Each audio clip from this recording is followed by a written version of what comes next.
The play Love's Labour's Lost by William Shakespeare.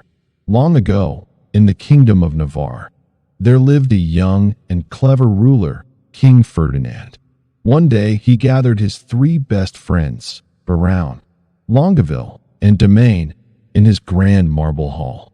The king's eyes sparkled with excitement. "My friends," he said, "I have made a great decision. From this day on, we shall live only for study and wisdom. For 3 years, we will stay away from all pleasures, no fancy food, no sleep beyond 6 hours, and especially no women." The friends looked at each other, startled. Biron, the wittiest of them, raised an eyebrow. "No women at all?" he asked. "None," said the king firmly. "If we wish to become truly wise, we must avoid distractions." The men sighed but agreed. After all, the king was their friend and leader. They signed an oath promising to study day and night and to live like scholars in their peaceful palace. But Biron couldn't help muttering, "We may keep the oath, unless love finds us first." And of course, that's exactly what was about to happen. Not long after, a messenger came galloping to the gates of Navarre. "Your Majesty," he said, bowing, "the Princess of France is on her way here, bringing a message from her father." The king's face fell. "Oh no, we just swore not to meet any women." The princess soon arrived with her 3 lovely ladies, Rosalind, Maria, and Catherine, along with a clever jester named Poetic. They rode white horses and wore bright gowns that sparkled in the sun. Because of the king's new law, the women could not enter the palace. Instead, the king set up fancy tents for them outside the castle walls. Still, he went out to meet them. After all, he was a gentleman. When the king saw the princess, he was struck by her beauty and grace. She smiled politely, but her eyes were sharp and curious. The princess gave him her father's letter about a political matter, but as they talked, the air around them filled with charm and laughter. And just like that, the king's great plan began to fall apart. One by one, love snuck into each man's heart. The king fell for the Princess of France. Biron couldn't stop thinking about Rosalind, the cleverest and wittiest of the princess's ladies. Longueville admired Maria, who was sweet and gentle. Domain adored Catherine, graceful and kind. Though the men had sworn to give up women, they couldn't resist their new feelings. Each man secretly wrote love letters, but all tried to hide it from the others. Biron, who had laughed at love earlier, was especially embarrassed. "Love makes fools of us all," he sighed. Meanwhile, inside the palace, there were other comic characters causing mischief. There was Don Adriano de Armado, a silly but proud Spanish knight who loved speaking in long, fancy sentences no one could understand. He was hopelessly in love with Jacanetta, a simple country girl. Jacanetta, however, cared little for his poetic speeches. She was friendly with Costard, a funny peasant who loved food and jokes more than work. One day, Armado caught Costard talking with Jacanetta and angrily ordered him to be arrested. But later, Armado softened and sent Costard to deliver a love letter. Only, Costard accidentally mixed up letters and delivered the wrong one. That mistake set off a chain of funny misunderstandings that tangled everyone's love stories even more. Back at the palace gardens, the king sat beneath a tree, sighing over his love for the princess. He read his letter aloud softly. To love, to sigh, to weep, such is a lover's life. Just then, he heard a noise and quickly hid. Biron entered, holding his own letter to Rosalind, and began to speak to himself about love. But before Biron could finish, Longueville arrived, reciting a poem to Maria. The 2 men hid, shocked to see the other breaking his oath. And then, Domain entered, sighing over Catherine. Soon, all 4 men were spying on each other, each thinking the others were still keeping the oath. Finally, they all jumped out at once, surprised, guilty, and laughing.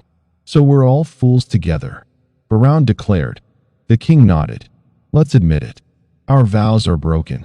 Love has won. The four decided to make up for their foolishness. They would visit the princess and her ladies and confess their feelings honestly this time. But Brown, ever the joker, said, "We must make them smile first.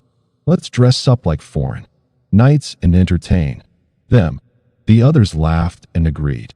So they disguised themselves with strange costumes, masks, and accents, planning to surprise the ladies with music and jokes. But the princess and her ladies heard about the plan from their clever servant, Poet. "Ah," said Rosalind, smiling slyly. "Then let us have some fun too." The ladies decided to swap masks and ribbons, pretending to be each other, so the men wouldn't know who was who. When the four disguised men arrived, they bowed and flirted, not realizing they were speaking to the wrong women. The ladies teased them with clever words and witty answers. After the men left, laughing and proud of their trick, the ladies removed their masks and giggled. They have no idea they courted the wrong women. The princess laughed. Later, the men returned without their disguises, ready to speak sincerely. But the ladies, still pretending, teased them gently about their false words and broken oaths. Brown tried to defend them. "We swore to study, but we found the truest study of all, the study of the heart." The princess smiled. "Words are easy, my lord. We'll see if your love can last." Just then, Costard entered, interrupting with hilarious confusion. He revealed that Armado's love letter had been given to the wrong person, making the men look even more foolish.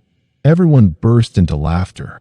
To make the mood lighter, the townspeople, Armado, Costard, and their friends prepared a little play for the royal visitors. It was called The Nine Worthies, a silly pageant about famous heroes from history. But the actors were terrible. Costard kept forgetting his lines, and Armado overacted so much that everyone in the audience laughed until tears rolled down their cheeks. Even the king and princess joined in the laughter. For a while, the air was full of joy and fun. Love and wit mingled happily.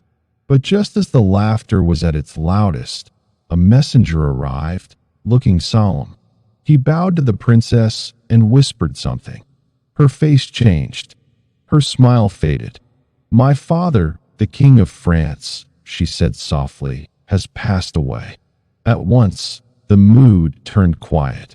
The princess told the king and his friends that she must return to France immediately to take her place as queen. The men were heartbroken. They begged her not to go, but she smiled gently and said, "This is our duty. Love must wait." Before they parted, each lady gave her suitor a test to prove his love was real, not just a passing fancy. The princess told the king, "Spend 1 year in sorrow and silence. If you still love me, then I will be yours." Rosalind told Brown, "Use your wit for kindness, not teasing. Cheer the sick, comfort the sad. And after a year, if your heart is true, return to me." Maria and Catherine gave similar tasks to Longueville and Domaine, to serve others and live honestly until they met again. The men promised faithfully to keep their vows this time, not of study, but of love and honor. The next morning, the princess and her ladies prepared to leave. The king and his friends watched as they mounted their horses, sunlight glinting on their gowns and hair. "Farewell," said the princess softly. "Until a year from now," said the king, bowing deeply. Brown waved to Rosalind and called, "Don't forget me." She smiled. "Not if you become the man you promised to be." The women rode away down the path, and the men stood watching until the carriages disappeared into the forest. Then the king turned to his friends. "It seems love's labor is lost for now," he said sadly. Brown nodded. "Lost, but not forever. True labor is never wasted." And as the sun set over the towers of Navarre, The four friends vowed to wait faithfully, believing that love, when honest and patient, would one day return.